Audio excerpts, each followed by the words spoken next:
আজকের এই বিশেষ বিশ্লেষণে আপনাদের সবাইকে স্বাগত জানাচ্ছি। আচ্ছা, একটা দেশের মানব সম্পদ উন্নয়ন আর অর্থনৈতিক প্রবৃদ্ধির আসল ইঞ্জিনটা কি বলুন তো? ঠিক ধরেছেন, কারিগরি ও বৃত্তিমূলক শিক্ষা, যাকে আমরা সংক্ষেপে টিভিইটি বা টিভিইটি বলি। আজকের এই আয়োজনে আমরা বাংলাদেশের টিভিইটি পলিসি ফ্রেমওয়ার্কটা একদম ডিকোড করে ফেলব। মানে একেবারে জাতীয় পর্যায়ের বড়সড় নীতিমালা থেকে শুরু করে ক্লাসরুমের ভেতরে এর বাস্তব প্রয়োগ কিভাবে হচ্ছে, পুরো ব্যাপারটাই আমরা ধাপে ধাপে বুঝব। তো চলুন শুরু করা যাক। আজ আমরা মূলত 5টি বিষয় নিয়ে কথা বলবো। প্রথমেই থাকছে জাতীয় দক্ষতা উন্নয়ন নীতি। এরপর আমরা দেখব এনটিভিকিউ বা এনটিভিকিউ ফ্রেমওয়ার্ক। তৃতীয়ত থাকছে কোয়ালিটি অ্যাসুরেন্স। এরপর আমরা জানব দক্ষতা বা যোগ্যতার আসল সংজ্ঞা। এবং সবশেষে অন্তর্ভুক্তিমূলক শিক্ষার পরিবেশ নিয়ে আলোচনা করব। তো চলুন প্রথমেই আমাদের প্রথম পয়েন্ট জাতীয় দক্ষতা উন্নয়ন নীতি বা ন্যাশনাল পলিসি ফ্রেমওয়ার্ক নিয়ে আলোচনা শুরু করি। আমরা সবাই জানি আমাদের জাহাজ নির্মাণ কিংবা তৈরি পোশাক শিল্পের মতো বড় বড় খাতগুলোতে কিন্তু দক্ষ কর্মীর বেশ ঘাটতি রয়েছে, তাই না? আর ঠিক এই শূন্যস্থানটা পূরণের জন্য মূলত জাতীয় দক্ষতা উন্নয়ন নীতির সূচনা। এই পলিসির টার্গেট হলো পুরো শিক্ষা ব্যবস্থাকে একদম চাহিদা নির্ভর এবং অনেক বেশি নমনীয় করে তোলা। এর জন্য বেশ কিছু দারুণ উদ্যোগ নেওয়া হয়েছে, যেমন এনটিভিকিউএফ, খুব কড়া কোয়ালিটি অ্যাসুরেন্স আর কম্পিটেন্সি বেসড ট্রেনিং। আর সবচেয়ে দারুণ ব্যাপার হলো এই পুরো কাজটা কিন্তু সরকার আর শিল্পখাত একসাথে মিলে পরিচালনা করছে। জাতীয় দক্ষতা উন্নয়ন নীতির এই প্রামাণ্য দলিলটির কিন্তু একটা বিশাল সিগনিফিকেন্স আছে। এই পলিসিটি আমাদের দেশের গুরুত্বপূর্ণ খাতগুলোতে ইন্ডাস্ট্রি স্কিলস কাউন্সিল বা সংক্ষেপে আইএসসির সম্পৃক্ততা একদম বাধ্যতামূলক করে দিয়েছে। একটু চিন্তা করে দেখুন, কৃষি খাদ্য প্রক্রিয়াজাতকরণ, তৈরি পোশাক বা চামড়া শিল্পের মতো সেক্টরগুলোতে আগামী দিনে ঠিক কী ধরনের স্কিল লাগবে সেটা আগে থেকেই বুঝে সেই অনুযায়ী ট্রেনিংয়ের ব্যবস্থা করা, এটা কিন্তু সত্যিই একটা বড়সড় মাইলফলক। এর ফলে যারা কাজ শিখছে তারা সরাসরি বাস্তব কর্মক্ষেত্রের জন্যই তৈরি হচ্ছে। এবার আসা যাক আমাদের দ্বিতীয় টপিকে, এনটিভিকিউ ফ্রেমওয়ার্ক, মানে একজন শিক্ষার্থীর কেরিয়ার পাথওয়ে আসলে কেমন হবে। National technical and vocational qualification framework শুনতে বেশ ভারী শব্দ মনে হলেও জিনিসটা আসলে খুব সিম্পল। এটাকে সংক্ষেপে আমরা এনটিভিকিউএফ বলি। এটা মূলত শিক্ষার্থীদের জন্য একটা সুস্পষ্ট ক্যারিয়ার ম্যাপ। এর সবচেয়ে চমৎকার দিকটা কি জানেন? এর ভার্টিক্যাল মোবিলিটি বা ধাপে ধাপে ওপরে ওঠার সুযোগ। ধরুন কোনো কারণে একজন প্রথাগত স্কুলে পড়ার সুযোগ পায়নি, এই ফ্রেমওয়ার্কের প্রিভোকেশনাল স্তরগুলো ঠিক তাদের জন্য একটা দারুণ প্রবেশদ্বার হিসেবে কাজ করে।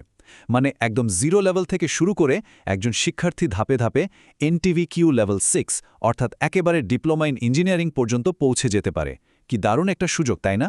আমাদের 3 নম্বর বিষয় হল কোয়ালিটি অ্যাসুরেন্স, অর্থাৎ এই পুরো প্রক্রিয়ায় মান নিয়ন্ত্রণ কিভাবে হচ্ছে। প্রাতিষ্ঠানিক পর্যায়ে এই মান নিয়ন্ত্রণের পুরো কাজটা কিন্তু একটা নির্দিষ্ট কাঠামোর মধ্যে হয়। এর কেন্দ্রবিন্দুতে রয়েছে রেজিস্টার্ড ট্রেনিং অর্গানাইজেশন বা আরটিও। কিন্তু যে কেউ চাইলেই তো আর আরটিও হতে পারবে না। এর জন্য বাংলাদেশ কারিগরি শিক্ষা বোর্ড বা বিটিইবি এর অনুমোদন লাগে। বিটিইবি আসলে কি করে?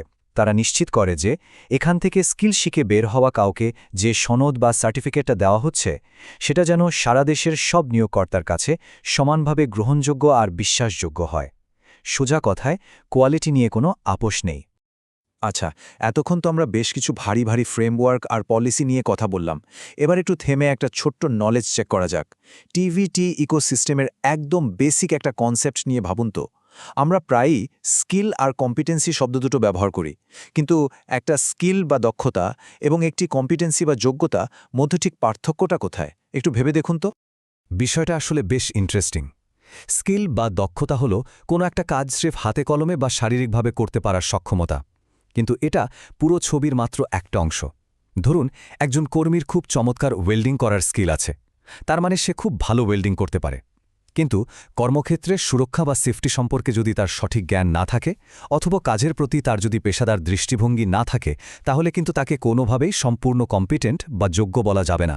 তার মানে কম্পিটেন্সি হলো জ্ঞান, দক্ষতা এবং সঠিক দৃষ্টিভঙ্গি বা অ্যাটিটিউডের একটা নিখুঁত কম্বিনেশন। আর ঠিক এই কারণেই আমাদের 4 নম্বর বিষয়টি হল যোগ্যতা এবং দক্ষতা, এর পার্থক্য ও প্রকৃত সংজ্ঞা। যে কোনো ট্রেনিং কারিকুলামের একদম মূল ভিত্তি বা বিল্ডিং ব্লক হল ইন্ডাস্ট্রি কম্পিটেন্সি স্ট্যান্ডার্ড। এখন প্রশ্ন হল, এটা কিভাবে ঠিক করা হয়? আসলে মার্কেট বা নিয়োগকর্তারা ঠিক কি খুঁজছেন, তাদের প্রকৃত চাহিদাটা কি, সেটা খুব গভীরভাবে বিশ্লেষণ করেই এই স্ট্যান্ডার্ডগুলো তৈরি করা হয়। এর সবচেয়ে বড় সুবিধা হল শিক্ষার্থীরা শুধু বইয়ের পাতার তাত্ত্বিক শিক্ষাতে আটকে থাকে না, বরং সরাসরি বাস্তব কর্মক্ষেত্রের জন্য ঠিক যেটুকু প্রয়োজন ঠিক সেটাই তারা শিখতে পারে। কর্মক্ষেত্রে কাউকে পুরোপুরি কম্পিটেন্ট বা যোগ্য হিসাবে গড়ে তুলতে মূলত 4টা জিনিসের প্রয়োজন হয়, অনেকটা পাজলের 4টা টুকরোর মতো। প্রথমটা হলো টাস্ক স্কিলস, মানে যে কাজটা দেয়া হয়েছে সেটা ঠিকঠাক করতে পারা। দ্বিতীয়টা হলো টাস্ক ম্যানেজমেন্ট স্কিলস, মানে কাজটা শুধু করলেই হবে না, বেশ সুন্দর করে গুছিয়ে ম্যানেজ করতে হবে। এরপর আসে কন্টিনজেন্সি ম্যানেজমেন্ট স্কিলস, এটা বেশ জরুরি। ধরুন হঠাৎ অপ্রত্যাশিত কোনো সমস্যা এসে হাজির হলো, তখন ঘাবড়ে না গিয়ে সেটা সমাধান করতে পারার ক্ষমতাই হলো এটা। আর সবশেষে হলো এনভায়রনমেন্ট স্কিলস, নিজের কর্মপরিবেশ আর সেখানকার সব নিয়মকানুনের সাথে নিজেকে মানিয়ে নেওয়া। এই 4টা জিনিস যখন একসাথে মেলে, তখনই একজন কর্মী শতভাগ যোগ্য হয়ে ওঠেন। এবার আমরা চলে এসেছি আমাদের বিশ্লেষণের একদম শেষ পর্যায়ে, 5 নম্বর পয়েন্ট, অন্তর্ভুক্তিমূলক শিক্ষা বা একটা পারফেক্ট শিক্ষার পরিবেশ তৈরি করা। ক্লাসরুমে কিন্তু সব শিক্ষার্থী একরকম হয় না, তাদের মধ্যে সাংস্কৃতিক, শারীরিক বা হয়তো পড়াশোনার ব্যাকগ্রাউন্ডের অনেক পার্থক্য থাকতে পারে। আর এই বৈচিত্র্যময় গ্যাপগুলো কমাতেই একজন ট্রেনার বা প্রশিক্ষককে কিছু স্পেসিফিক কৌশল কাজে লাগাতে হয়। যেমন ধরুন, ট্রেনিং শুরু হওয়ার আগেই কাউকে আর্থিক পরামর্শ দেওয়া বা তার সুবিধার জন্য ফ্লেক্সিবল কোনো রুটিন তৈরি করে দেওয়া, যাকে আমরা বলি প্রি ট্রেনিং সাপোর্ট। আবার ট্রেনিং চলার সময় ক্লাসরুমের পরিবেশটাকে একদম বাস্তব কর্মক্ষেত্রের মতো করে সাজানো বা শেখানোর স্টাইলে একটু পরিবর্তন আনা, এগুলো হলো ইন ট্রেনিং সাপোর্ট। এই প্রাক সহায়তা আর প্রশিক্ষণকালীন সহায়তার ব্যালেন্সটা কিন্তু যে কোনো সফল ট্রেনিংয়ের জন্য ভীষণ জরুরি। এই পুরো প্রক্রিয়ার একটা মূল মন্ত্র আছে, নিশ্চিত করুন যে ক্লায়েন্টদের চাহিদা এবং প্রত্যাশাই আপনার পেশাগত কাজের মূল ভিত্তি। এখানে ক্লায়েন্ট বলতে আসলে শিক্ষার্থী কেন্দ্রিক দৃষ্টিভঙ্গির কথাই বোঝানো হয়েছে। সত্যি বলতে কি, এত বড় যে টিভিটি বা টিভ্যাট কাঠামো, এত পলিসি, এত নিয়মকানুন, এসব কিছুর আলটিমেট গোল বা চূড়ান্ত লক্ষ্য কিন্তু একটাই, আর সেটা হলো প্রতিটি একক শিক্ষার্থীর ব্যক্তিগত সাফল্য নিশ্চিত করা এবং তাদেরকে সব রকমভাবে সাপোর্ট দেওয়া। একটা জিনিস ভেবে দেখুন, এই যে সম্পূর্ণ সমন্বিত কম্পিটেন্সি ভিত্তিক আর একদম শিক্ষার্থী কেন্দ্রিক একটা এডুকেশন ইকোসিস্টেম গড়ে তোলা হচ্ছে, এটা শুধু আমাদের স্থানীয় পর্যায়ে নয়, বরং আন্তর্জাতিক শিল্প খাতেও একটা বিশাল ইতিবাচক প্রভাব ফেলার ক্ষমতা রাখে। এখন সবচেয়ে বড় প্রশ্ন হলো, এই কঠোর মান নিয়ন্ত্রণ ব্যবস্থাগুলো আর আন্তর্জাতিক মানের এই দক্ষতাগুলো আমাদের ভবিষ্যতের গ্লোবাল ওয়ার্কফোর্সকে ঠিক কিভাবে নতুন করে ঢেলে সাজাবে? এই প্রশ্নটা আর এই চিন্তার খোরাকটা আপনাদের সবার জন্যই রেখে গেলাম। আজকের এই বিশ্লেষণটি আমরা এখানেই শেষ করছি। সাথে থাকার জন্য অসংখ্য ধন্যবাদ।